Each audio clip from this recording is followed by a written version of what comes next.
اعوذ باللہ من الشیطان الرجیم، بسم اللہ الرحمن الرحیم۔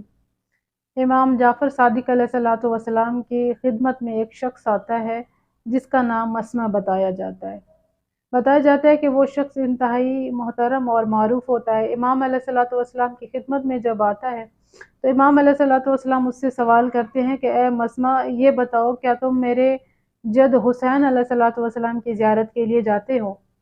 تو مسمع عرض کرتے ہیں کہ یہ ابن رسول اللہ، امام حسین ابن علی کی زیارت کے لیے میں نہیں جا پاتا، کیونکہ آپ جانتے ہیں کہ میں ایک معروف شخصیت ہوں۔ اگر میں ایسے ہی امام حسین علیہ الصلوۃ والسلام کی زیارت کے لیے چلا گیا تو وقت کے حکمران کو خبر مل جائے گی اور وہ میرے اوپر ظلم کرے گا۔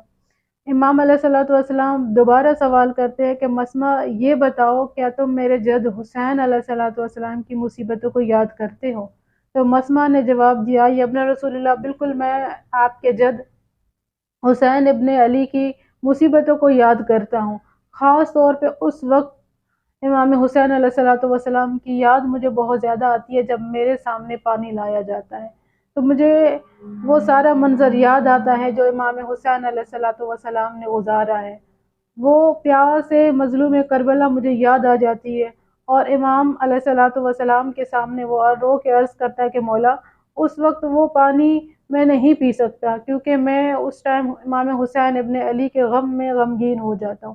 تو امام جعفر صادق علیہ الصلوۃ والسلام فرماتے ہیں کہ اے مسمع، خدا تمہارے ان اشکوں پہ رحم کرے تو تم ان لوگوں میں سے ہو کہ جو ہماری خوشیوں میں خوش ہوتے ہیں اور ہمارے غم میں غمگین ہو جاتے ہیں۔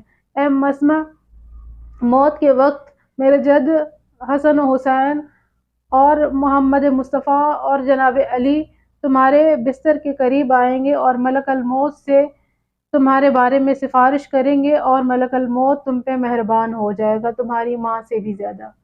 اے مسمع، جو لوگ ہمارے غم میں غمگین ہوتے ہیں اور ہمارے غم میں روتے ہیں تو ان کے آنکھ سے آنسو ابھی گر ہی نہیں پاتا کہ اللہ تعالیٰ ان کو بخش دیتا ہے۔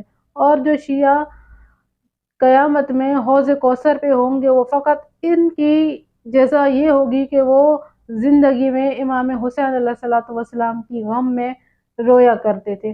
خداوند کریم سے دعا ہے کہ ہم تمام مومنین کو سوائے غم شبیر کے کوئی اور غم نہ دے، اور عزاداران حسین جہاں جہاں بھی ہیں مولا ان سب کو سلامت رکھے۔